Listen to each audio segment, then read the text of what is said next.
January 1959, Soviet Union. The world is in the middle of the Cold War. But this story doesn't begin with politics. It begins with silence, in the Ural Mountains, in the middle of a white nothingness. And this story is remembered because 9 people on the same night in the same place lost their lives in a way that still cannot be explained. Even today, no one can clearly say this. What really happened that night? Now, in the first 10 seconds, let me tell you this. These people were not amateurs. They were not cowards. They were not people who were in the wrong place at the wrong time. They were among the most experienced mountaineers in the Soviet Union. And yet, they cut their tent open from the inside, and at minus 30 degrees, half naked, they ran into the darkness. Now stop. Think about this. What does a human have to see to rip open their tent and run toward death? The Dyatlov group, a total of 9 people, all university graduates, all had completed multiple difficult expeditions before, all accustomed to military-level discipline. The group leader was 23-year-old Igor Dyatlov, quiet, intelligent, methodical. For him, this hike was a routine mission, but that mission would go down in history as the Dyatlov Pass incident. Now, but there is a critical detail here. This journey actually started with 10 people. Yes, 10. But one of them became ill early on, and he turned back. The only person who survived was him. Coincidence? As the group advanced toward the northern Ural Mountains, everything went according to plan. They kept diaries, they took photos, they joked.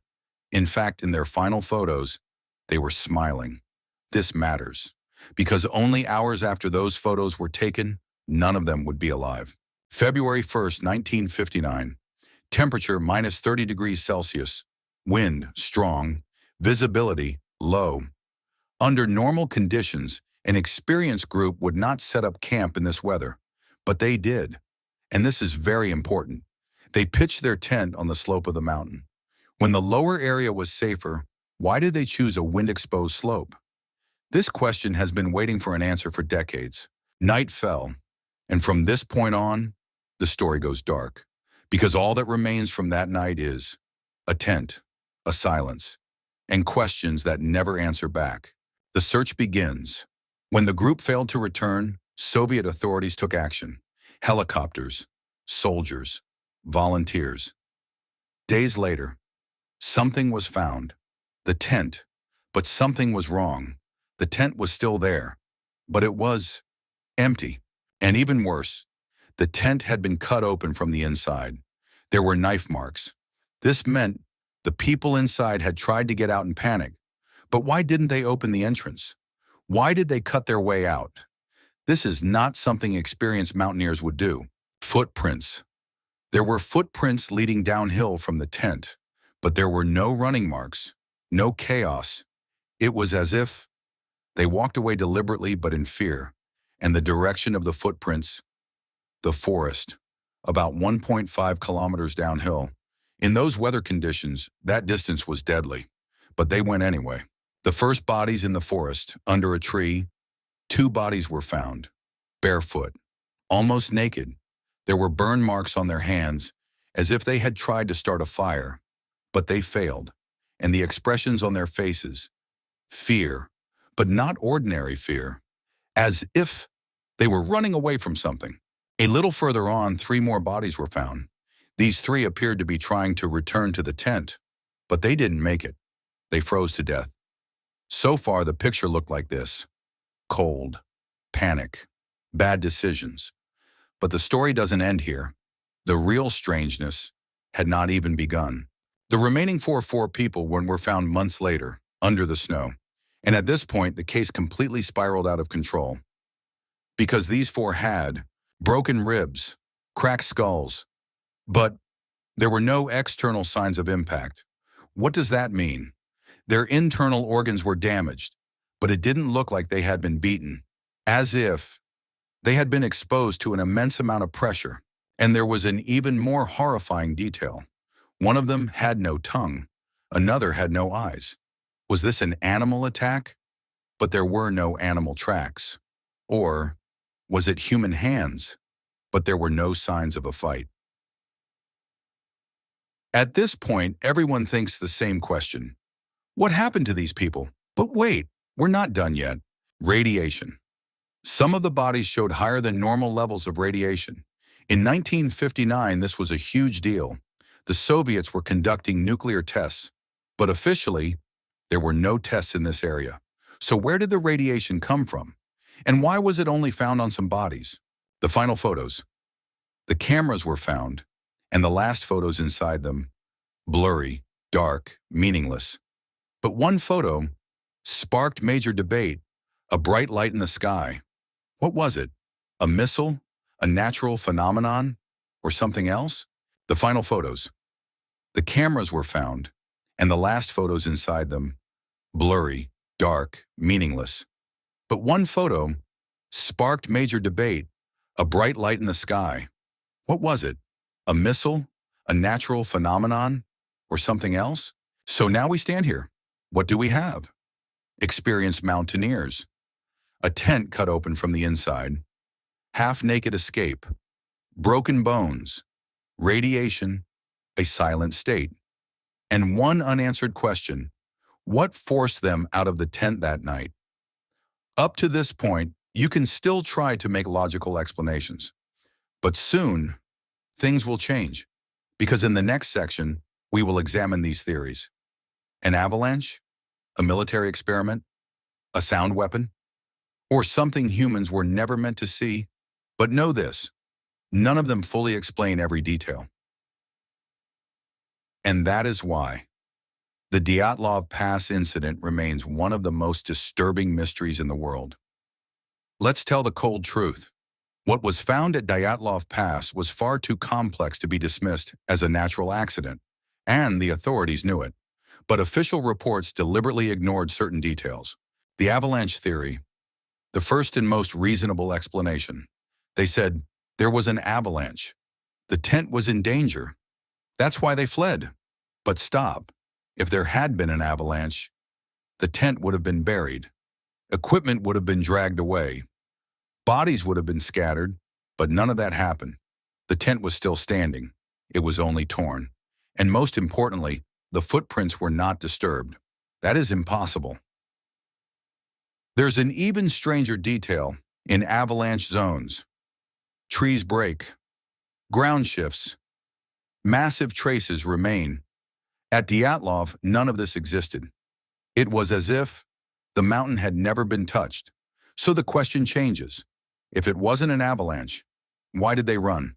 The military zone reality Dyatlov Pass officially appeared to be a civilian area. But when the maps were examined closely, a disturbing truth emerged. This location was dangerously close to secret Soviet military testing zones, and it was 1959. The Soviets were experimenting with new weapons, silent weapons, psychological weapons, technologies that affected the human mind. That night, there were other people in the area. Local residents reported seeing orange lights in the sky. These reports were officially recorded and then quietly removed. The infrasound theory, sound waves that the human ear cannot hear, but the body can feel. Infrasound, certain frequencies can create panic, cause irrational fear, disable rational thinking, and most importantly, they make people feel like they must escape. According to this theory, wind plus mountain structure created a deadly sound wave, and this sound pushed the people inside the tent into overwhelming terror.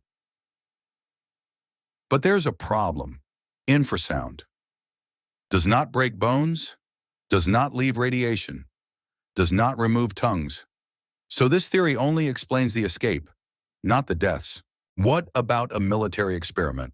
Some documents suggest that night military parachute mines were being tested in the area. When these mines detonate, they create enormous sound, generate intense pressure, damage internal organs, leave little external trace. This would explain the broken bones. But still, why was this never officially acknowledged? One more detail. At the location where the 4 bodies were found, the snow was a different color, darker. Some researchers believe this indicates snow exposed to high energy. But this information was also removed from official reports. The radiation question. Radiation wasn't found on every body, only on certain pieces of clothing, and those clothes had belonged to the hikers who died earlier, meaning the survivors had taken clothing from their dead friends. This tells us one thing. The cold forced them to do it. But where did the radiation come from? Not natural, not regional, not random, selective. Closing the case. The investigation was abruptly stopped. Families were told it was a natural event. Files were classified. The area was closed for years.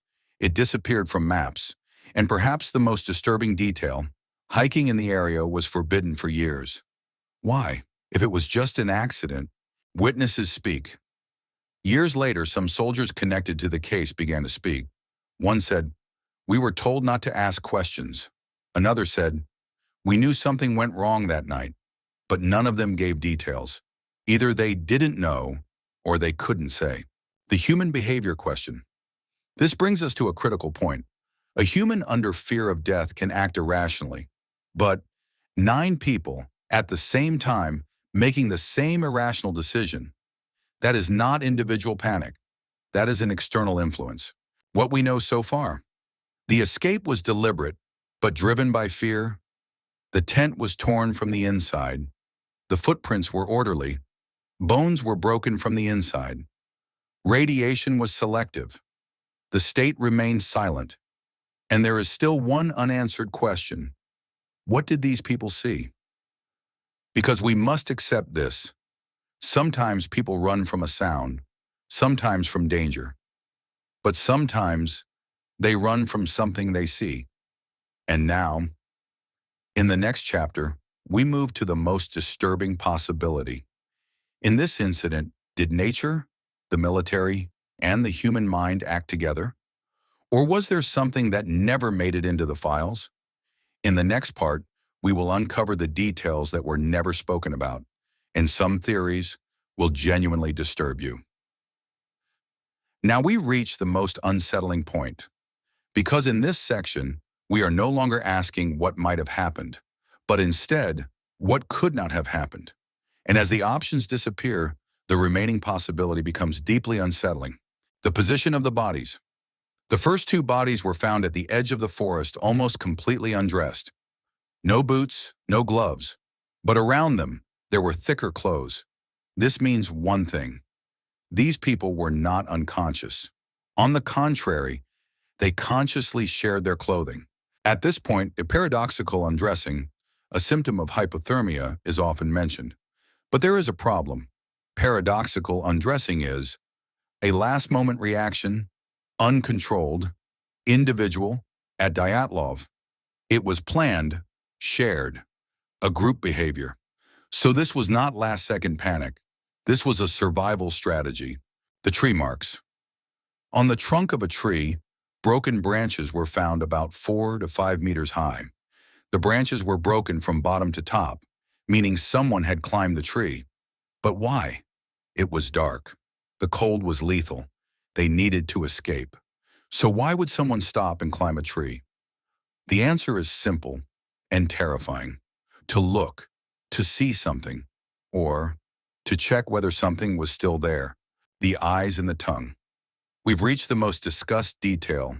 One body had no tongue, no eyes. The official explanation, natural decomposition. But this explanation ignores something crucial. This was not random soft tissue loss. There were clean boundaries. And the location of the body. Not underwater. No animal traces. No surrounding disturbance. So this cannot be explained by natural processes. And it gets worse. This body was positioned more neatly than the others, as if someone had placed it there. Human? This question was asked for years. Were other people involved? But here, too, there is a contradiction. If there had been an attack, there would be signs of struggle, there would be blood, there would be additional footprints, but there were none. So this was not a physical assault. What about animals? Animals attack randomly, leave traces, tear bodies apart. But here the damage was selective. That alone almost eliminates the animal theory. The mind control possibility. Now we examine a rarely discussed but not fully dismissible theory, the 1950s. The Cold War. Both the US and the Soviet Union were experimenting with ways to influence the human mind. Sound waves, electromagnetic fields, psychological weapons. Some of these experiments are documented, others remain classified. What was the goal? Induce panic, disrupt group behavior, paralyze decision-making. And that is exactly what we see at Dyatlov. Irrational yet synchronized decisions. This theory suggests the group experienced a manipulated perception of danger, but there was no real threat. So there was fear without a cause. Which leads to the question, if the danger isn't real, why would people run toward death? The answer, because the mind was convinced. Classified documents in the 2000s, some documents were partially released, but something stood out. Most of the files were redacted, incomplete, fragmented. The most critical sections were missing, and one phrase appeared repeatedly, "No further investigation is required." This phrase is almost never used in scientific reports. It is a closure statement. The wall of silence, there were no survivors, but the family said the same thing for years. We were always given incomplete information. Some families never accepted the cause of death because the explanations contradicted each other. What is clear so far? The escape was fear-based. The fear was collective. There was no physical attack. Nature alone is insufficient. The documents are incomplete. So this event does not fit into a single category. It is not a natural disaster, a purely military incident, a simple accident. What remains? A combination. Multiple factors activating at the same time, and perhaps a final trigger that was never recorded. Now we reach the hardest question. Did these people die while escaping? Or were they made to escape? Because some things only happen when someone guides you, and at Dyatlov, there are signs of guided behavior. In the next chapter, we will examine the final possibility, the least discussed, and the most frightening. And when everything comes together at the end, the picture that emerges will not be comforting. Now only one thing remains. After eliminating every other possibility, logic eventually falls silent, and the human mind is forced to confront a disturbing thought. This incident was not meant to be explained. The Dyatlov Pass case was closed not because it couldn't be solved, but because it was not meant to be. Because some events, when the right questions are asked, open other doors, and those doors must never be opened. Final theory, something forbidden. This theory never appears in official records, but it connects all the pieces better than any other. That night there was something forbidden at Dyatlov Pass. It doesn't have to be a creature. It doesn't have to be an alien, but it wasn't a normal natural phenomenon. And it may have been a test, not conducted on people, but near people, and the group was in the wrong place at the wrong time. Seeing something at the wrong time history is full of examples. People who were in the wrong place at the wrong time never told their story, because no one was left to tell it. What happened to the Dyatlov group feels the same. They were the only humans present on a night when no one should have been there. Why were the footprints orderly? The tracks showed discipline, not panic, which means they didn't flee chaotically. They moved away quietly. This wasn't an escape. This was an attempt to remain unseen. The tent being cut from the inside. If there is no time, if using the entrance means delay, you cut the tent, but this wasn't a fire response. This was a leave now response. The last four. The final four bodies were different.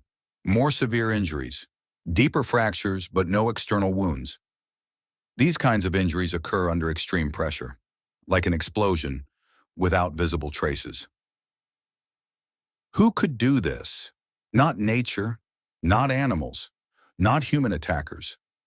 That leaves only one thing, an uncontrolled form of energy. Why was the case closed?